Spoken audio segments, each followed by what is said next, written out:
ফল মিষ্টি মিষ্টান্ন এই দিয়ে তো। আচ্ছা, আপনারা কখনো দেখেছেন ভগবান কি কখনো ফল মিষ্টি মিষ্টান্ন খায়? কি গো, খায়? খাই বাবা? খাই না। কেন খাই না?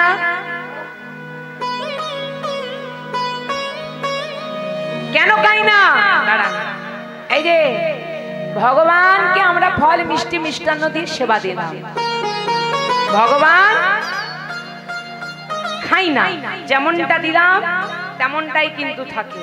কেন খাই না? না, সে তো পাথরের মূর্তি, তাই তো বাবা? সে তো মাটির প্রতিমা, সে কি আর খায়? দিতে হয়, দিলাম। দিতে হয়, দিলাম।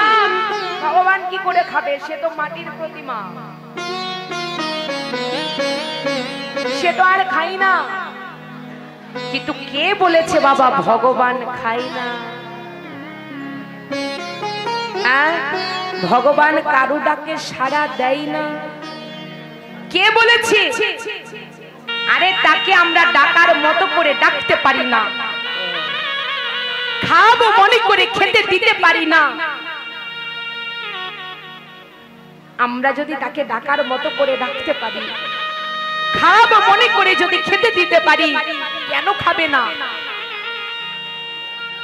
নিশ্চয়ই সে আমাদের ডাকে সাড়া দেবে, নিশ্চয়ই সে আমাদের হাতে এসে খেয়ে যাবে।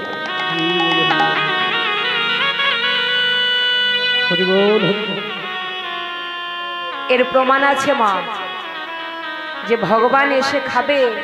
এর প্রমাণ আছে একটা ছোট্ট বাচ্চা ছেলে। আপনারা নিজেরাই যা চিৎকার করছেন, আমি আর কি বলবো।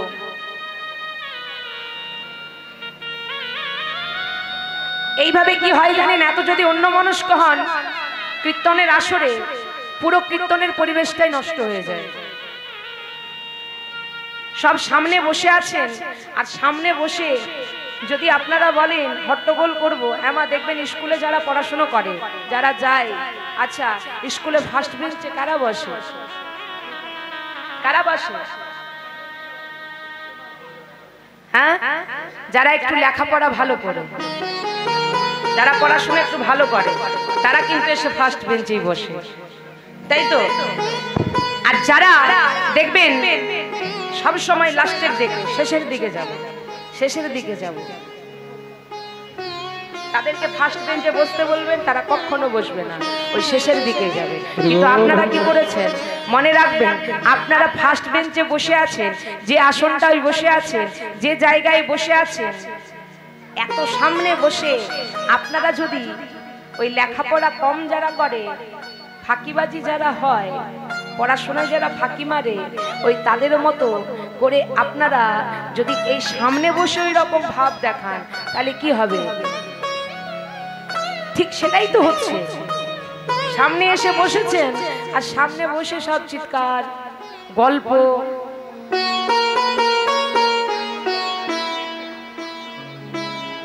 কথাগুলো মন দিয়ে শুনুন মা। যে জায়গাটায় বসে আছে, এই জায়গাটা তো বাবা সামান্য জায়গা নয়, সামান্য জায়গা কি মা? মনে রাখবেন, বহু পূর্বজন্মের স্বীকৃতি থাকলে তবে এই জায়গায় এসে বসা যায়। কেউ এমনি এমনি এখানে চলে আসেননি, তিনি কৃপা করে করুণা করে আজ আপনাকে এখানে এনেছে বলেই আপনি এসেছেন। আর যে আসনটাই এখন বসে আছেন, সেই আসনটা কার আসন মা? কার আসন? আমি এক জায়গায় আমাদের ওখানের কথা বলছি, আমাদের ভারতের কথা বলছি। এক জায়গায় জিজ্ঞাসা করেছিলাম এই কথাটাই, যে আচ্ছা তোমরা যে আসনটাই বসে আছো, এই আসনটা কার? চট করে তখন বলছি, আচ্ছা এগুলো তো সব ভাড়া করে আনতে হয়, তাই তো? হ্যাঁ, ভাড়া করে আনতে হয় তো, না সব বাড়ি থেকে নিয়ে এসেছে যে আসনে বসে আছে? তাহলে এর তো একজন মালিক আছে, একটা নাম তো আছে যার কাছ থেকে এনেছে।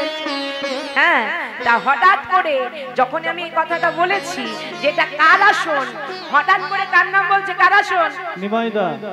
নিমাইদা মানে যে মালিক, যে ডেকোরেটরের মালিক, হঠাৎ করে বলছে কেন আমাদের নিমাইদার আসন?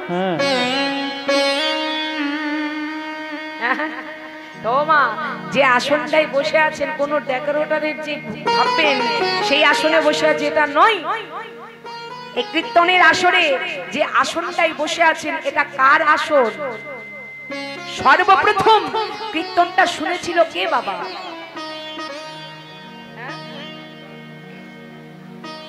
ভালো করে ভেবে বলুন। সর্বপ্রথম কীর্তনটা শুনেছিল কে আর কীর্তনটা করেছিল কে? সর্বপ্রথম শ্রোতাকে আর বক্তাকে। যে আসনে আপনারা বসে আছেন সর্বপ্রথম কীর্তনটা করেছিল শুকদেব গোস্বামী, আর শুনেছিল কে? মহারাজ পরীক্ষিত। তাহলে মহারাজ পরীক্ষিতের আসনে আপনারা বসে আছেন। মনে রাখবেন, যে যেমন কর্ম করে তাকে তার ফল কিন্তু ভোগ করতে হয়। তাতে সে নর হোক, কিন্নর হোক, দেবতা হোক, মায়াবী হোক, যেই হোক না কেন, তাকে তার পাপের প্রায়শ্চিত্ত ভোগ করতে হবে।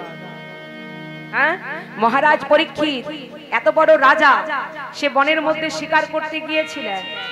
শিকার করতে গিয়ে তার প্রচন্ড জলতৃষ্ণা পেয়েছিল। জল চেয়েছিলেন এক মুনির কাছে, যার নাম হচ্ছে শ্রমিক মুনি। জল না পেয়ে ক্রোধে রেগে গিয়ে শ্রমিক মুনির গলায় একটা মৃত সর্প, মরা সাপ ঝুলিয়ে দিয়েছিল।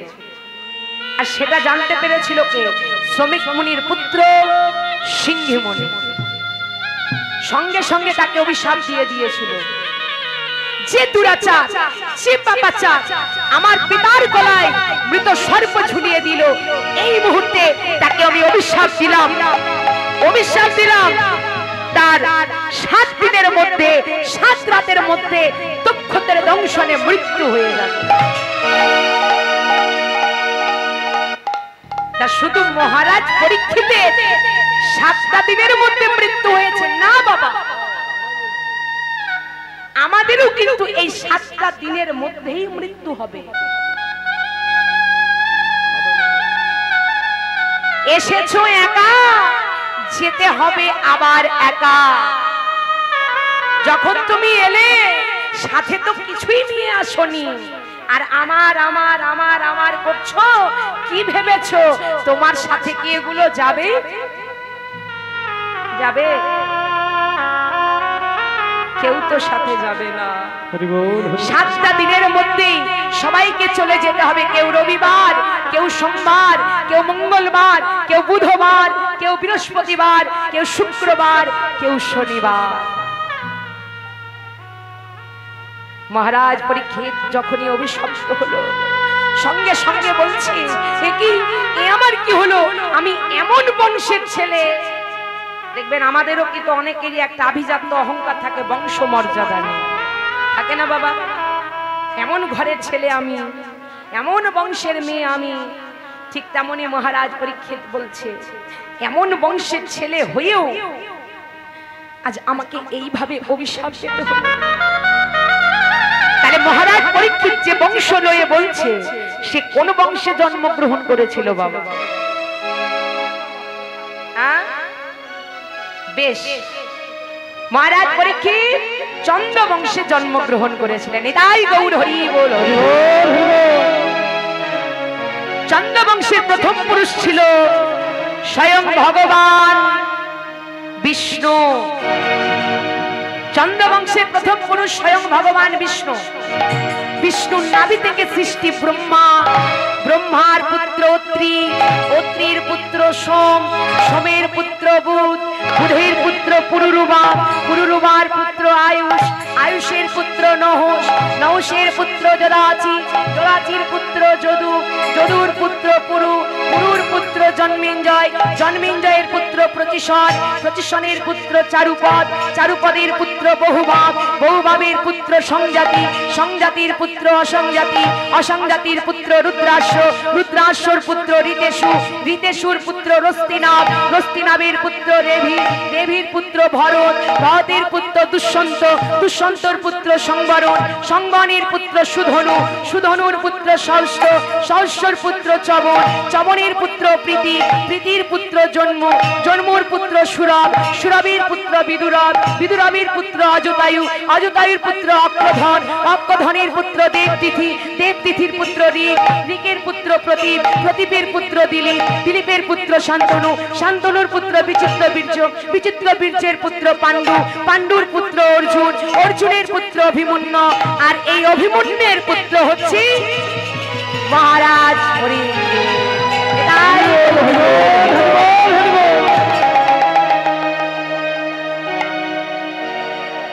তাহলে মনে রাখুন, আজ আমরা এমন বংশে জন্মগ্রহণ করেছি যে বংশে জন্মগ্রহণ করেছিল মহা